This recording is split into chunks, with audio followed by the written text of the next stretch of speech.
bi khu thlir panin ai ka kalme ke tuna hian zalon khom hor atangin kon pui dai ka pan thame ka ni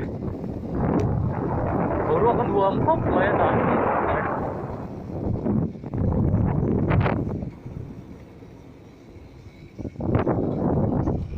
petrol of thak char char thai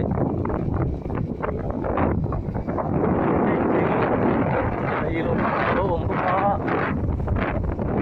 tung ma han tu man chuang men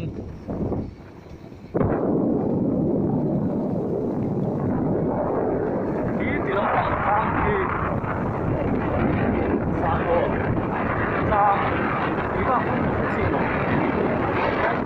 mà tỷ lệ không tốt khu đâu cả mà khu dịp xí rồi tan anh em bèl phố đâu này đi đây tan để vòng vòng